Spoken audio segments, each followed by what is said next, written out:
Business பண்ணுறக்கோ promo push பண்ணுறக்கோ they all need a song like this. இல்லை ஒரு ஒரு ஹியூஜ் ஃபிலிமில் அந்த மாதிரி ஒரு சாங் இருக்குன்னு பார்ப்பாங்க. அண்ட் அந்த மாதிரி ஒன்று நீட் இல்லை. அண்ட் அது முடிஞ்ச அளவுக்கு கதையில் எங்காவது அடாப்ட் ஆகுதான்னு சொல்லி பார்க்குறதுக்கு தான் இருக்குது.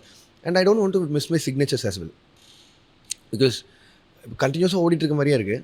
ஆனால் லியோ ரிலீஸ் ஆகி 2 வருஷம் ஆகுது. So there was no release for me in theatres. போன வருஷமும் இல்லை, அது இந்த வருஷமும் இல்லைங்கிற மாதிரி இருக்குது. ஸோ இப்போது இந்த 2 வருஷம் யாராவது என்னோட படங்கள் ஏதாவது பார்க்கணும்னு நினச்சா தேட்டருக்கு வந்தாங்க அப்படின்னா I don't want to disappoint them for all those signatures. So அதை முடிஞ்ச அளவுக்கு அதில் வச்சுப்பேன். அட் த சேம் டைம் அது வந்து ஒரு ஊர்கால அளவுக்கு இருக்க வரைக்கும் நல்லது.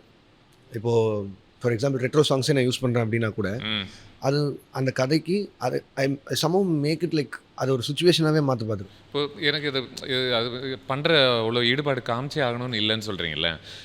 இது வந்து லியோ பிறகு எடுத்த ஒரு முடிவா அது? இல்லை, லியோலேயே எடுத்த முடிவு தானே. இப்போ ஃபார் எக்ஸாம்பிள் பிகாஸ் நம்ம ஃப்ரீயாக பேசுகிறோன்றதுனால இப்போ லியோவில் நான் ரெடியாக வரவான்ற ஒரு பாட்டு நெசசரிலி அந்த கதைக்கும் பொருந்தணும்னு அவசியம் இல்லைல்ல. இல்லை, ஆக்சுவலி என்னென்னா அப்படி பார்த்துருந்தா லியோவில் வந்து விஜயனாவை காட்டும் போதே இன்ட்ரொடக்ஷன் சாங்கில் ஆரம்பிச்சிருக்கணும். கரெக்ட். எடுத்துனவே ஒரு இன்ட்ரொடக்ஷன் சாங்லேருந்து ஆரம்பிச்சிருக்கணும். பட் ஆனால் அதெல்லாம் அவங்க கேட்கவே இல்லை.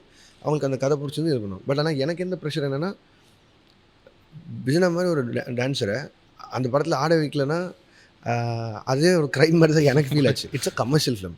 அது ஒன்றும் பயங்கரமான ஆட்டோஸ் ஃபிலிமோ அதெல்லாம் எதுவும் இல்லை. இட்ஸ் ப்ராப்பர் பக்கா கமர்ஷியல் ஃபிலிம்.